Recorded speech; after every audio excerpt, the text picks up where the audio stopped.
Niba utaramenya ko buri kimwe cyose kiba kuri iyi sari gambling uracyari mu bitotsi komeza wisinzirire. Buri business cyangwa activity yose ukora ufite amahirwe 50% yuko yagenda neza cyangwa amahirwe 50% yuko yagenda nabi. Ahubwo bitewe na skills cyangwa experience uba ufitemo niyo wongera percentage yuko byagenda neza ukagabanya percentage yuko byagenda nabi. So forex trading and binary option training is back. Ku itariki y'ebyiri kwa karindwi kuwa gatatu turatangira koti ya kane. Aho zo twigana forex trading and binary option mu gihe kingana n'ibyumweru 2 waba uri at distance ushaka kwiga mu buryo bwa online cyangwa ushaka kwiga mu buryo buri physical class.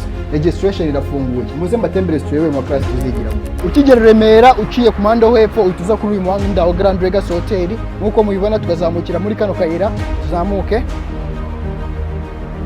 Inzira ni iyi nukuza uraza ukazamuka amasegonda make cyane ukahita winjira mu gipangu kiri hano. None duhereye ku muhanda haruguru nukuza ukamanukira muri inzira dore icyapa cya Grand Legacy Hotel tumanukira muri kano gahanda tukahita tumanuka muri kano kayira none tukaba twabona aho amaklase yacu ari. Come on guys.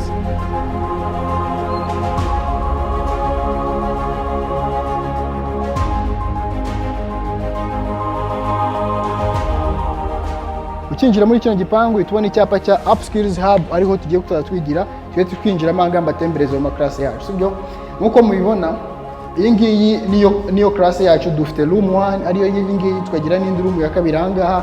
Iyi niyo space cyo zatwigiramo.